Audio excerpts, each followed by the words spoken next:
નમસ્કાર, નિર્માણ ન્યૂઝની વિશેષ રજૂઆત ટુ ધ પોઈન્ટ કાર્યક્રમ સાથે હું છું યજ્ઞ ત્રિવેદી। દર્શક મિત્રો, આજે ટુ ધ પોઈન્ટ કાર્યક્રમમાં ચર્ચા વિચારણા કરવાની છે પાણીજન્ય અને મચ્છરજન્ય રોગચાળામાં જે પ્રમાણે વધારો જોવા મળી રહ્યો છે તેને લઈને તેને રોકવા પણ ક્યાંક શક્ય તો છે, પણ તેની સાથે દરેક લોકોએ અત્યારે હાલ તો જે તેમાં પણ અમુક જે બાબતો છે તેને સમજવાની સાથે સાથે જે અમુક સંબંધિત જે સમસ્યાઓ છે તેમાં ખાવા પીવામાં ધ્યાન રાખવું બહુ જરૂરી છે, ફ્રૂટ્સ અત્યારે હાલ તો લેવા બહુ જરૂરી છે, અને તેની સાથે જે રીતે એમ કહેવાય ને કે આ આપણે આરોગ્યની વાત કરીએ તો એક બાજુ આયુર્વેદિક ઉપચારો પણ ઘણા બધા જોવા મળી રહ્યા છે, બીજી બાજુ અમુક જ્યારે એલોપેથીના પણ અત્યારે તો ઉપચારો જોવા મળતા હોય છે, પણ તેની સાથે રોગ પ્રતિકારક શક્તિ અત્યારે વધારવા માટે અને યોગ્ય રાખવા માટે પણ અત્યારે તો બહુ જરૂરી છે। તેનાથી આપણે જે પણ કોઈ અત્યારે તો જે પ્રોબ્લેમ હોય એટલે કે જે પણ કોઈ અત્યારે રોગ થતો હોય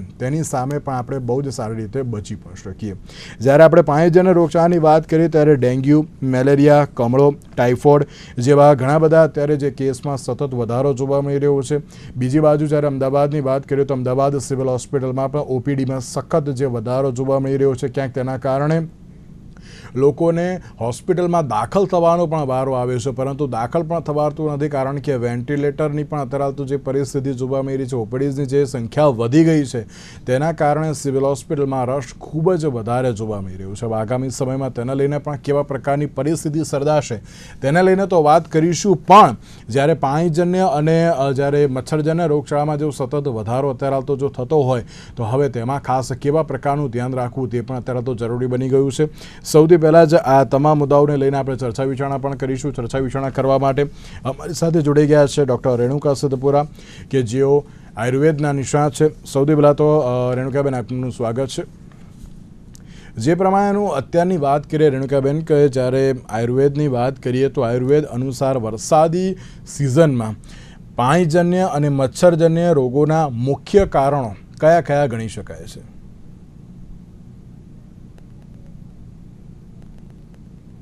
અને મચ્છરજન્ય રોગો છે એમાં મેઇન કારણ આપણા બોડીમાં એક તો આ ઋતુમાં ચોમાસાની ઋતુમાં ભેજજન્ય વાતાવરણને કારણે અને આપણું ડાયજેશન સિસ્ટમ ખાસ બગડે છે। આમાં તો વાયુ અને પિત્ત બંને વસ્તુ આમાં વાયુ અને પિત્ત દોષ આ ઋતુમાં ખાસ વધે છે અને આપણે ઇમ્યુનિટી પાવર ખાસ ડાઉન થતો હોય છે।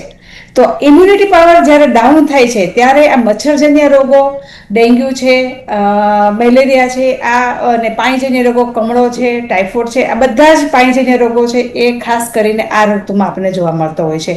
અને એ ખાસ કરીને આપણે જોઈએ તો આપણી ઇમ્યુનિટી પાવર ડાઉન થવાનું, ઇમ્યુનિટી પાવર ડાઉન થવાનું એક જ રીઝન વાત અને પિત્ત બંને દોષો આ ઋતુમાં ખાસ એગ્રીવેટ થતા હોય છે અને એમાં વાયુ ખાસ આ ઋતુમાં એગ્રીવેટ થાય છે અને આપણને એ ડાયજેશન સિસ્ટમને બગાડે છે, આપણને પાચન શક્તિને બગાડે છે અને ગેસ, એસિડિટી, પિત્ત એ બધા જ પ્રોબ્લેમ થાય છે અને આપણો ઇમ્યુનિટી પાવર ડાઉન થાય છે અને આપણે રોગોની અસર થતી હોય છે।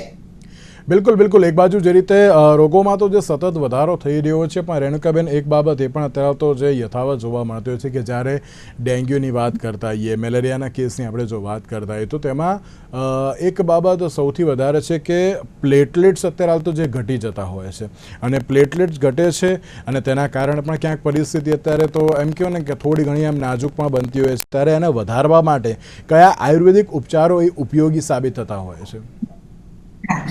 પ્લેટલેટ્સમાં ખાસ કરીને ગુડુચી ને એક રાષ્ટ્રીય ઔષધ તરીકે પણ જાહેર કરેલું છે। તો પ્લેટલેટ્સ વધારવા માટે ગુડુચી એટલે કે ગળોનું સેવન આપણે ખાસ કરવું જોઈએ આ ઋતુમાં। અને આ ઋતુમાં જે વાયરલજન્ય રોગો છે એનાથી બચવા માટે પણ આપણે ગળોનું સેવન જો તમે 3 મહિના સતત કરો તો આ બધા વાયરસજન્ય રોગો અને ડેન્ગ્યુ જેવા રોગો છે એનાથી પણ બચી શકે છે। ગુડુચીમાં એક આપણી ગિલોય કન્વટી આવે છે, આયુર્વેદિકની એક શાસ્ત્રોક આવે છે સમશમની વટી, તો આ બંને વસ્તુમાં ગળોનું ખૂબ જ માત્રામાં સારી માત્રામાં હોય છે। તો જો તમે એને સવાર, બપોર, સાંજ 3 ટાઈમ સારી માત્રામાં લ્યો છો તો એ આપણને એલોપેથી ટ્રીટમેન્ટ, લાઇન ઓફ ટ્રીટમેન્ટની સાથે સાથે આયુર્વેદિક જો આ લાઇન ઓફ ટ્રીટમેન્ટનું કરવામાં આવે તો આપણે ખૂબ જ જલ્દી આ વસ્તુમાંથી આપણે બહાર આવી શકીએ છીએ। અને સાથે સાથે જો પ્રિવેન્શન માટે પણ જો તમે એનો ઉપયોગ કરો છો તો પણ એ ખૂબ જ બેસ્ટ ઔષધિ છે કળમ. બિલકુલ બિલકુલ સાચી વાત છે. ને જ્યારે આપણે અત્યારની વાત કરીએ તો અત્યારે ઓપીડી કેસમાં પણ સતત વધારો થઈ રહ્યો છે. રેણુકાબેન, પણ તેની સાથે જ્યારે ચિકનગુનિયાની વાત કરીએ તો ચિકનગુનિયાના કેસમાં પણ વધારો જોવા મળે છે. અને જ્યારે ચિકનગુનિયા થતો હોય છે તો ત્યારે સાંધાના દુખાવા એ સતત વધી જતા હોય છે. અથવા તો જો પહેલાં ચિકનગુનિયા થયો હોય તો પણ અત્યારે તેની અસર પણ અત્યારે જોવા મળતી હોય છે ક્યાંક. અને આપણે એમ કહેવાય ને કે ઘણા બધા વ્યક્તિઓ એમ કહેતા હોય છે કે મને અત્યારે હાલ પણ સાંધાના દુખાવા બહુ જ બધા થઈ રહ્યા છે, તેના માટે અત્યારે તો કોઈ પણ પ્રકારનું જે અમને કોઈ દવા અત્યારે તો નથી મળતી. તો સાંધાના દુખાવા માટે આયુર્વેદ કઈ પ્રાકૃતિક દવાઓ કે ઘરગથ્થુ ઉપચાર માટે સલાહ આપે છે? સાંધાના દુખાવામાં આ ઋતુમાં વાયુ ખાસ વધે છે અને સાંધાના દુખાવા વાયુને કારણે થતા હોય છે. તો ચિકનગુનિયા છે અથવા સાંધાના દુખાવા છે, શરીરમાં સોજા છે, બધા જમાં સૂંઠ ધી બેસ્ટ ઔષધ છે. તો સૂંઠનું તમે એઝ એ ટેબ્લેટ તરીકે પણ સેવન કરી શકો છો, પાવડર તરીકે પણ સેવન કરી શકો છો, અને એક મેડિકેટેડ વોટર, આયુર્વેદિક મેડિકેટેડ વોટર અમે એને એક કહીએ છીએ, એક નામ આપેલું છે. તો એમાં આપણે સૂંઠ 2 લીટર પાણી, 1 ચમચી સૂંઠ અને 2 ચમચી ધાણા, આખા ધાણા નાખી અને એ ઉકાળેલું પાણી જો તમે આ 1 મહિના માટે સેવન કરો, અને ખાસ કરીને જ્યારે ચિકનગુનિયાનો તાવ આવ્યો છે, સાંધા જકડાઈ ગયા છે, એમાં ખાસ કરીને આ મેડિકેટેડ વોટર અને હળે અને સૂંઠ આ 2 વસ્તુનું જો સેવન કરીએ તો આપણે ખૂબ જ જલ્દી સાંધાના દુખાવામાંથી પણ રાહત મળે છે અને ચિકનગુનિયામાં પણ આપણે ખૂબ જ જલ્દી રાહત મળે છે, રિકવરી થાય છે. હળે એ ડાયજેશનને સારું કરે છે અને વાયુનું શમન કરે છે. સૂંઠ એ વાયુનું પણ શમન કરે છે અને દુખાવામાં, સોજામાં, એ બધા ઇન્ટરનલ જે ઇન્ફ્લેમેશન બોડીમાં આવે છે બધામાં, અને ડાયજેશનને પણ એ તેજ કરે છે અને ઇમ્યુનિટી પાવર પણ વધારે છે. એક one kind of Ayurvedic steroid પણ કહી શકાય અને એન્ટીબાયોટિક પણ કહી શકાય સૂંઠને, અને એક શક્તિ આપનાર ઔષધ પણ છે, ઇમ્યુનિટી વધારનાર પણ ઔષધ છે. બિલકુલ બિલકુલ સાચી વાત છે. અને તેની સાથે એક બાબત એ પણ જોવા મળતી હોય છે ને કે જ્યારે તમને શરદી ઉધરસ થતા હોય છે, તાવ આવતો હોય છે, તો તેનાથી પણ એમ કહેવાય ને કે એના વ્યક્તિને અત્યારે હોસ્પિટલમાં એડમિટ થવાનો પણ ક્યાંક વારો આવતો હોય છે. તો તેની પહેલાં જ આપણે જો અત્યારની જ વાત કરીએ તો અત્યારે ઘણા બધા વ્યક્તિઓ એવા હોય કે ના અત્યારે બહાર જવાનું હોય છે, વરસાદમાં પલળી પણ જતા હોય, કારણ કે એમ કહેવાય ને કે ના જ્યારે જોબ જવાનું હોય એ વખતે પણ વરસાદ વરસતો હોય તો પણ જવું પડે. ક્યાંક બાળકો પણ જો સ્કૂલેથી પરત ફરતા હોય ત્યારે ચોક્કસ એમની સાથે અત્યારે જે રેનકોટ તો હોય છે પણ તેમાં પણ અત્યારે તો સાચવવું બહુ જરૂરી જોવા મળતું છે. તો પહેલાં જ્યારે પ્રિવેન્શન લેવાની બાબત હોય અત્યારે હાલ તો એ પ્રિવેન્શન કઈ રીતના લેવા બહુ જરૂરી છે, કારણ કે આ બધી બાબતોથી અત્યારે હાલ બચવું પણ બહુ જરૂરી છે. અને એમ કહેવાય ને કે ના દરેક લોકો એમ કહેતા હોય છે કે ના અત્યારે વરસાદ હોય કે ના હોય, અમે તો અત્યારે પલટવા નથી માગતા તોય પલળી ગયા છીએ. એટલે પહેલેથી જ અત્યારે તો કેવા પ્રકારની ખાસ તકેદારી રાખવી બહુ જરૂરી છે? હા, આ ચોમાસાની ઋતુમાં ભેજવાળા વાતાવરણમાં ખાસ કરીને આપણે સ્કિન રિલેટેડ રોગો થતા હોય છે. ફંગલ ઇન્ફેક્શનના કેસ આ ઋતુમાં ખાસ અમારે વધી જતા હોય છે. તો જ્યારે આપણે પ્રિવેન્શન તો રાખવું જ જોઈએ, પણ છતાં જો વ્યક્તિ વરસાદના પાણીથી ભીની થાય છે અને એમાંય પણ જો વાળમાં વરસાદનું પાણી પડે છે તો તરત જ વાળમાં ફંગલ ઇન્ફેક્શન થાય છે, ડેન્ડ્રફનો પ્રોબ્લેમ વધી જાય છે અને ઇચિંગનો પ્રોબ્લેમ વધી જાય છે. એવી જ રીતે સ્કિનમાં પણ ફંગલ ઇન્ફેક્શન અને ઇચિંગ, ડ્રાયનેસ એવા પ્રોબ્લેમ વધી જતા હોય છે. તો આવી વ્યક્તિ જ્યારે એ ભીની થાય છે તો પહેલા તો એ જ એને ધ્યાન રાખવાનું છે કે ઘરે આવી અને પહેલા શરીરને કોરું કરે, ડ્રાય કરે, સારા કપડાથી, ચોખ્ખા કપડાથી શરીરને ડ્રાય કરે અને હુંફાળું ગરમ પાણીનું સેવન કરે. હુંફાળા ગરમ પાણીના સેવન કરવાથી ઇન્ટરનલ બોડીમાં જે ગરમી પેદા થાય છે એ આ ડ્રાયનેસને અને શરીરને એક જે ભેજવાળું શરીરમાં જે ભેજવાળું વાતાવરણ થવાથી જે ઠંડક આવી હોય છે એને પણ દૂર કરશે ગરમ પાણી. તો પ્રિકોશનમાં ખાસ કરીને આવીને શરીરને ડ્રાય કરવાનું છે અને ગરમ ઉકાળેલું પાણી અને થોડું વાર્મ વોટર પીશે. અને શરદી કફથી બચવા માટે આ સૂંઠવાળું પાણીનું જો એ સેવન કરશે તો એને ખૂબ જ જલ્દી આ બધા જે રોગો થતા હોય છે ઇફેક્ટ નહીં કરે. બિલકુલ સાચી વાત છે. એક બાજુ જે રીતે વરસાદમાં અત્યારે રોગચાળો તો વકર્યો છે, પણ તેની સાથે ઠેર ઠેર પાણી ભરાવાને કારણે પણ અત્યારે તો જે રોગચાળો વકરી રહ્યો હોય તે પ્રમાણેની પરિસ્થિતિ પણ જોવા મળી રહી છે. મચ્છરજન્ય અને પાણીજન્ય રોગચાળામાં પણ સતત વધારો જોવા મળી રહ્યો છે. તો બીજી બાજુ જ્યારે કહી શકાય કે જ્યારે આયુર્વેદની જે દ્રષ્ટિએ અત્યારે ઘણી બધી બાબતો અત્યારે તો જે સાવચેતી તો રાખવાની તો બેને વાત કરી, પણ તેની સાથે જ્યારે હું એક બાબત એ પણ કહીશ કે જો તમારી આજુબાજુમાં કોઈ પણ પ્રકારની જે પાણી ભરાઈ રહેતું હોય, મચ્છરોના પોરા હોય, તો તેને પણ અત્યારે તો દૂર કરવાની જવાબદારી અત્યારે તો જે તમારી રહેતી હોય છે. અને તેની સાથે જ્યારે દરેક લોકોને જ્યારે પાણીજન્ય કે મચ્છરજન્ય જ્યારે રોગચાળો અત્યારે તો વકરતો હોય છે, તો તેમાં સૌથી પહેલું ધ્યાન અત્યારે તો લોકોએ પોતાનું રાખવાનું બહુ જરૂરી છે, કારણ કે આ પ્રકારની પરિસ્થિતિ અત્યારે તો ન સર્જાય. ડૉક્ટર નરેન્દ્ર રાવલ આપણી સાથે જોડી ગયા છે કે જેઓ સિનિયર પલ્મોનોલોજિસ્ટ છે. જે નરેન્દ્રભાઈ, સૌથી પહેલા તો આપનું સ્વાગત છે.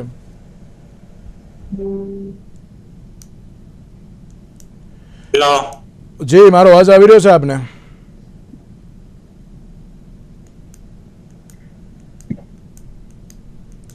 ડૉક્ટર નરેન્દ્ર, અવાજ આવી રહ્યો છે મારો આપને? હેલો લાગે છે ક્યાંક ટેકનિકલ ઇસ્યુ છે. પણ તેની સાથે જ્યારે રેણુકાબેન, વધુ એક સવાલ આપને જ પૂછવા માંગ્યું કે જ્યારે ટાઇફોઇડ જેવા પાણીજન્ય રોગમાં પાચન તંત્ર મજબૂત કરવા માટે કયો આયુર્વેદિક આહાર વિહાર ઉપયોગી છે? પહેલા તો આહાર વિહાર ઉપર જ આપણું હેલ્થ રહેલું છે, અને ચોમાસામાં ખાસ કરીને આપણું ડાયજેશન બગડે છે, પાચન તંત્ર બગડે છે, અને આપણે જે પાણી ચોમાસાની ઋતુમાં જે પાણીમાં બધા દોષોયુક્ત પાણી હોય છે, તો પહેલા તો પાણીને ઉકાળી અને ઠારીને એ પીવાની હેબિટ પાડવી જોઈએ. ચોમાસાની ઋતુમાં જો તમે આખું વર્ષ ના પીતા હોય, પણ ચોમાસાની ઋતુમાં ખાસ આપણે પાણીજન્ય રોગોથી, ટાઇફોઇડ જેવા રોગોથી બચવા માટે ઉકાળેલું પાણીનું સેવન ખાસ કરવું જોઈએ. અને ખોરાક, આહારમાં ગરમ અને તાજું બનાવેલો ખોરાકનું સેવન કરવું જોઈએ. આપણું ઇમ્યુનિટી પાવર વધારવા માટે વિટામિન સી છે, આમળા છે, લીંબુ છે, લીંબુનું શરબત છે, એનું આપણે સેવન કરીએ તો આપણું ઇમ્યુનિટી પાવર પણ વધે છે અને ડાયજેશન પણ આપણું ઇમ્પ્રુવ થાય છે. પાચન શક્તિને વધારનાર ઔષધોમાં જીરું છે, ધાણા છે, સૂંઠ છે, મરી છે.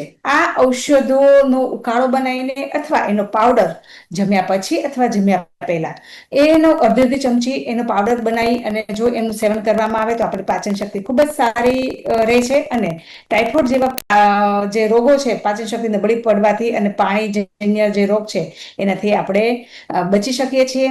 અને લાસ્ટમાં આપણો આહાર વિહાર જે છે કે આપણે ભેજવાળા વાતાવરણમાં બહાર જવાનું થોડું બને ત્યાં સુધી જવું જ પડે તો જઈ શકીએ, પણ ભેજવાળા વાતાવરણમાં જ્યારે જઈએ છીએ ત્યારે પાણીથી ભીના ના થઈએ, અને ભીના થઈએ છીએ તો બહાર ઘરે આવી અને એનું પ્રિકોશન રાખીએ કે આપણે શરીર ભેજયુક્ત ના રહે, એને કોરા કપડાથી લૂછીએ, સાફ કરીએ, ગરમ પાણીથી નાવાની એક તકેદારી રાખીએ, જેથી શરીરમાં એક ગરમાટો પેદા થાય અને આપણો જે શરીર છે એ ભેજયુક્ત વાતાવરણથી દૂર રહે અને આપણને એક રોગમુક્ત રહે અને રોગથી બચીએ આપણે. બિલકુલ, બિલકુલ સાચી વાત છે. ડૉક્ટર નરેન્દ્ર, અવાજ આવી રહ્યો છે મારો આપને? Yes sir. ઓકે. જે પ્રમાણે અત્યારે આપણે પાણીજન્ય અને મચ્છરજન્ય રોગચાળાની તો વાત કરી રહ્યા છીએ, પાણીજન્ય રોગચાળા દરમિયાન કયા પ્રકારની ફેફસા સંબંધિત સમસ્યાઓ વધુ પડતી જોવા મળતી હોય છે? એક તો ચોમાસાની સિઝનમાં જો શ્વસન તંત્રના અથવા ફેફસાના રોગોની વાત કરીએ તો સામાન્ય દર્દીને આ ભેજવાળી હવા ફેફસાની અંદર જવાથી નાકની અંદર છીકો આવી, નાક બંધ થવું, નાકમાંથી પાણી નીકળવું, ખુજલી આવી, આંખમાં ખુજલી આવી, આને એલર્જીક રાઇનાઇટિસ કહે છે. એલર્જી રાઇનાઇટિસની જો દવા કરવામાં ના હોય તો સાઇનસની અંદર સોજો આવી જાય છે. ફ્રન્ટલ સાઇનસ, મેક્ઝિલરી સાઇનસ, સાઇનુસાઇટિસ થાય છે. ટોન્સિલમાં સોજો આવે તો ટોન્સિલાઇટિસ થાય છે. સ્વરપેટીમાં સોજો આવે તો લેરેન્જીસાઇટિસ થાય છે. એની સાથે આ ભેજવાળી હવા, ઠંડી હવા ફેફસામાં જવાથી એલર્જીક બ્રોન્કાઇટિસ, બ્રોન્કિયલ અસ્થમા, એલર્જીક એલ્વિયોલાઇટિસ એટલે વાયુકોષો સુધી આ ભેજવાળી હવા પહોંચી જાય છે એટલે લગભગ સામાન્ય સિંચન કરતા આ વાતાવરણમાં ફેફસાના રોગોનું પ્રમાણ ડબલ કરતા પણ વધી જાય છે. આ સાથે જંતુ અંદર આવવાથી ફેફસા બ્રોન્કાઇટિસ, ન્યુમોનિયા જે ટ્યુબરક્યુલોસિસ જેવા રોગો થાય છે. જે દમના દર્દીઓ છે, COPD ના દર્દીઓ છે, ફાઇબ્રોસિસ ના દર્દીઓ છે, એ બધાને જ રોગના ઉથલા મારે છે. એટલે રોગ ખૂબ જ પરાકાષ્ઠે પહોંચી જાય છે. એટલે ચોમાસાની અંદર ભેજવાળી હવા તથા બેક્ટેરિયાનો વધારો થવાથી, વાયરસનો વધારો થવાથી ફેફસાના ઘણા બધા રોગો થાય છે. આ ભેજવાળી હવા, જંતુજન્ય વાતાવરણની હવા આંતરડાની અંદર જવાથી ગેસ્ટ્રોએન્ટરાઇટિસ, જઠરમાં સોજો આવો, એની સાથે અન્નનળીમાં સોજો આવો, આંતરડામાં સોજો આવો, એટલે ગેસ અને વોમિટિંગ, ડાયરિયા જેવા રોગો થાય છે. એની સાથે કોલેરા, ટાઇફોઇડ જેવા રોગો થાય છે. એટલે આ ચોમાસાની અંદર જંતુઓ, બેક્ટેરિયાને પોતાને જાતને મલ્ટીપ્લાય થવાની ઘણું બધું અનુકૂળ વાતાવરણ આવે છે. ખાસ કરીને COPD ના, ક્રોનિક બ્રોન્કાઇટિસના, COPD ના, એમ્ફીસીમાના દર્દીઓ છે. એમાં એટલો બધો શ્વાસનો હુમલો આવે છે કે આ બધા દર્દીઓને ઇમરજન્સીમાં દાખલ થવું પડે છે અને જરૂર પડે તો ICU અને વેન્ટિલેટર પર નાખવા પડે છે. બિલકુલ. અને આ રોગોની સાથે જો ધ્યાન ના રાખીએ તો રોગો ખૂબ જ વધે છે. જે દર્દીઓ દમના દર્દી છે, COPD ના દર્દી, આ બધા દર્દીઓને આ સિઝનમાં સાવચેતી રાખવાની ખૂબ જ જરૂર છે.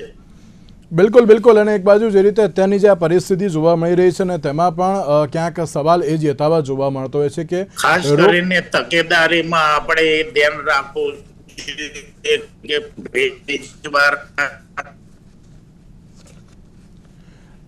જી નરેન્દ્રભાઈ, હું આપને રોકવા માંગુ છું કે એક બાજુ જે રીતે આપણે જો શરીરની વાત કરીએ તો એક બાજુ જ્યારે રોગચાળો તો વખરતો હોય છે, પણ તેની સાથે જે રોગચાળો વખરે છે હવે તેને અટકાવવો પણ બહુ જરૂરી છે. પ્લેટલેટ્સની પણ આપણે તો અત્યારે તો વાત કરી, પણ તેની સાથે રેણુકાબેન એક વાત આપને પણ હું જે પૂછવા માંગીશ કે જ્યારે શરીરની રોગ પ્રતિકારક શક્તિ વધારવા માટે વરસાદી જે સિઝનમાં જે પેલું કહેવાય ને કે આપણે કાઢા અત્યારે તો જે દરેક લોકો લેતા હોય છે, હર્બ્સ અને ડાયટની અત્યારે તો ભલામણ આપ કેવી રીતે કરશો?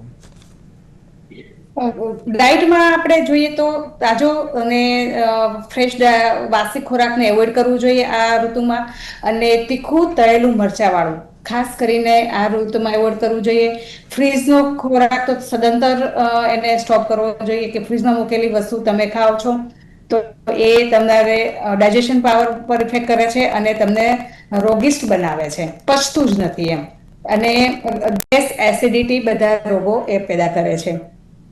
બહારનો ખોરાક બને ત્યાં સુધી એવોઇડ કરવો જોઈએ. તાજો બનાવેલો ફ્રેશ ખોરાક અને ઘરનો ખોરાક જે છે એના ઉપર આપણે વધારે ધ્યાન આપવું જોઈએ. અને ઇમ્યુનિટી પાવર વધારવા માટે ઇમ્યુનિટી પાવર વધારવું ખાસ જરૂર છે. એમાં ફ્રેશ ફ્રૂટ અને વેજીટેબલ. આ સિઝનમાં ફ્રૂટ્સ બધા જ એટલા સરસ અને જ્યુસી ફ્રૂટ્સ બધા હશે.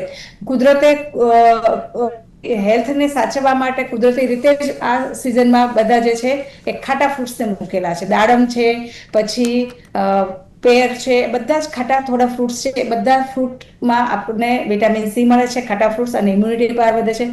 તો આ ફ્રૂટ્સનું, એપલ છે, આ બધા ફ્રૂટ્સનું આપણે બને ત્યાં સુધી એનો ઉપયોગ કરવો જોઈએ.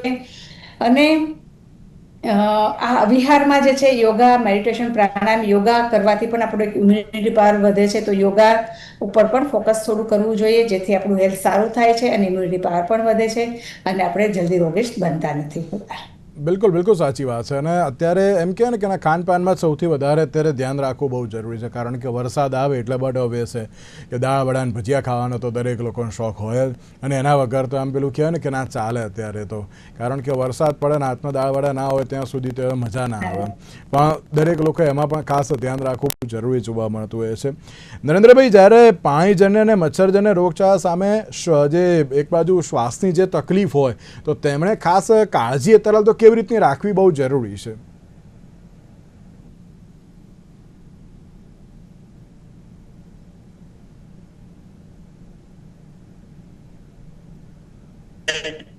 ઘરગથ્થુ ઉપાય ના કરવા છતાં અથવા મેડિકલ સ્ટોરમાં જઈને દવા લેવાનું બંધ રાખવું જોઈએ અને ડાયરેક્ટ પોતાના જે ફેમિલી ફિઝિશિયન છે અથવા પલ્મોનોલોજી છે તેમને બતાવવું જરૂરી છે. જો આપણા જે બધા મોટા ભાગના આપણા બધા મિત્રો જે 2 વ્હીલર વેહિકલ ચલાવે છે એમને ખાસ તો ફૂલ ગ્લાસ વાળો માસ્ક પહેરવો છે.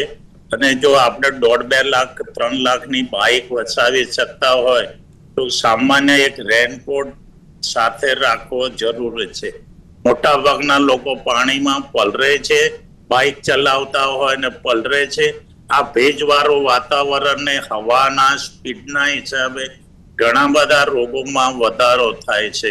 2 વ્હીલર વાળા જે 4 વ્હીલર વાળા મિત્રો છે તેમને ગ્લાસની અંદર છે ને એર કન્ડિશન મિનિમમ ભેજ ઉપર ચાલુ રાખીને ભેજ અંદર ના જાય તેનું ખાસ ધ્યાન રાખવાની છે. જે દમના દર્દીઓ છે, જે COPD ના છે તેમને ઘરની અંદર બેસી રહેવાની જરૂર છે, પલરવાની બહાર જવાની જરૂર નથી. ઘરની અંદર પણ ઉફાળું વાતાવરણ મળે એ રીતે પ્રયત્નો કરવાના છે. ને ખાસ કરીને આ જંતુજન્ય રોગો છે ને ઇમ્યુનિટી આપણી ઓછી થાય છે ત્યારે થાય છે, એટલે રોગ પ્રતિકારક શક્તિ વધારવા માટે ઘરનો પૌષ્ટિક આહાર લેવો જરૂર છે. આપે કીધું કે રસ્તા ઉપર દાળવડાની કે સુગંધ અથવા જે કઈ ફરસાણની સુગંધ આવે છે એમાં ચોમાસામાં આપણે આકર્ષાઈએ છીએ, અને બહારનો ખોરાક ખાવાથી વાતાવરણ ખરાબ હોય છે, સાથે ખોરાક પણ ખરાબ હોય છે. તેમાં રોગ પ્રતિકારક શક્તિઓ ચા, કોફી, દૂધ, જ્યુસ, લીંબુ પાણી, શરબત, દાળ, કઢી, સૂપ, સોસ, એટલે કે એવું કહી શકાય કે પર કેજી 50 ગ્રામ, એટલે જો 60 કિલોનો વ્યક્તિ હોય તો મિનિમમ 300 ગ્રામ પ્રવાહી લેવાની જરૂર છે. પોતાના ડોક્ટરને કંઈ પણ પ્રોબ્લેમ થાય તો તાત્કાલિક ફોન કરીને દવાઓ વધઘટ કરવાની જરૂર છે. ને ખાસ તો આપણા નિર્માણા ટીવી દ્વારા જે પ્રોગ્રામો ચાલી રહ્યા છે એને સાંભળવાનો સમય આપીને બરોબર મનમાં ઉતારવાની જરૂર છે, જેથી આ રોગથી બચી શકાય. બિલકુલ બિલકુલ સાચી વાત છે. દર્શક મિત્રો, હું ફરી એકવાર આપ સૌને એક વિનંતી કરવા માગું છું કે જ્યારે નિર્માણ ન્યૂઝ આ પ્રકારના જે ટોક શોઝ અત્યારે તો જે કરતું હોય છે, માત્ર એમ નહીં કે અત્યારે તો કરવા ખાતા, પરંતુ આપ સૌ માટે એક મેસેજ હોય છે. હું ફરી એકવાર આપ સૌને કહું છું કે જાતે મહેરબાની કરીને ડૉક્ટર ના બનતા, પોતાનું જે ખાસ તકેદારી રાખવી એ પણ બહુ જરૂરી છે. લોકો અત્યારે તો જે જાતે ક્યાંક ડૉક્ટર બની જતા હોય છે, સાર સંભાળ રાખતા નથી, અને તેના જ કારણે ક્યાંક અત્યારે તો તેમને જ એમ કહેવાય ને કે જે રોગ થતો હોય છે તો એમને ક્યાંક ખબર નથી હોતી કે હવે શું કરીએ. તો હવે એ જ સવાલ અત્યારે તો થતો હોય છે કે એક માત્ર તમારા જે દુકાનમાં જઈને જે મેડિસિન્સ લઈ લેતા હોય છો, જાતે ઘરે બેસીને અત્યારે તો કોઈ પણ પ્રકારનો ઉપચાર કરી લેતા હોય છે. પછી કોઈ પણ હોય, એ આયુર્વેદના નિષ્ણાત હોય કે પછી અત્યારે તો પલ્મોનોલોજિસ્ટ હોય કે બધી ફિઝિશિયન હોય, એ બધા જ અત્યારે એમ કહે છે કે ઘરે ના ડૉક્ટર બનો, સલાહ લો એકવાર, સલાહ લો પ્રોપરલી, અને પછી જ અત્યારે તો તમે સમજી શકશો કે ના શું કરવું જોઈએ અને શું ન કરવું જોઈએ. તેની સાથે જ ડૉક્ટર નરેન્દ્ર અને ડૉક્ટર રેણુકા, આ બંનેનો આભાર અમારી સાથે આ ચર્ચા વિચારણામાં જોડાવા માટે. તો દર્શક મિત્રો, આજના આ વિશેષ કાર્યક્રમમાં મને આપશો રજા. નમસ્કાર.